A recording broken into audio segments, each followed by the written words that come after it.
બનાસકાંઠાના પાલનપુરમાં પ્રધાનમંત્રીના જન્મદિવસની અનોખી ઉજવણી કરવામાં આવી હતી, જેમાં રાજસ્થાન મિત્ર મંડળ દ્વારા 75 દીકરીઓને ગોદ લઈ જન્મદિવસની ઉજવણી કરવામાં આવી હતી.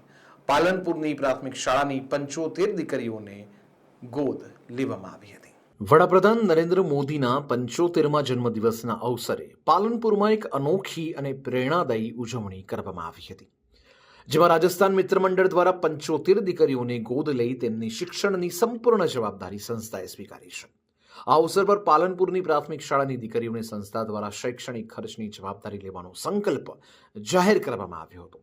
વડાપ્રધાનને 75 વર્ષની ઉંમર પૂર્ણ થતા 75 દીકરીઓના ભવિષ્યને પ્રકાશિત કરવાનો આ પ્રયાસ સમાજમાં દીકરીઓના શિક્ષણ પ્રત્યે સકારાત્મક સંદેશ આપે છે.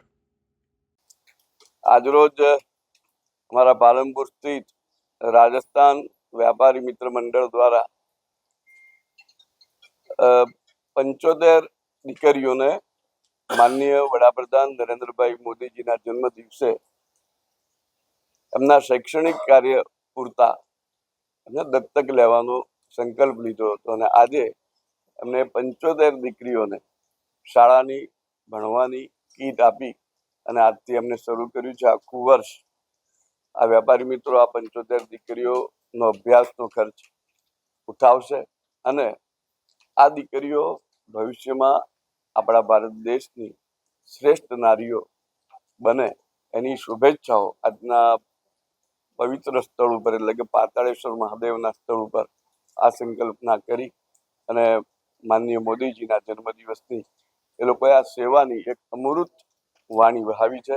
માટે રાજસ્થાન મિત્ર મંડળનો પણ વ્યાપારી મંડળનો પણ હું અત્યારે એમની આ શુભેચ્છાઓ પાઠવું છું કે તમારો આ વિચાર આગળ જઈને વટવૃક્ષ બને એ જ અમારા સૌની લાગણી છે. राजस्थान व्यापारी मित्र मंडल द्वारा आज 17 तारीख को नरेंद्र मोदी का जन्मदिन है, इसीलिए हम 75 बच्चियों को गोद ले रहे एजुकेशन के लिए। और आज सभी ये जो संकल्प था हमने 14 तारीख को लिया था, आज उनको हम पूरा करने जा रहे हैं। उसमें सर्व जाति की बच्चियाँ होगी, उनको हम एजुकेशन के लिए गोद लेंगे।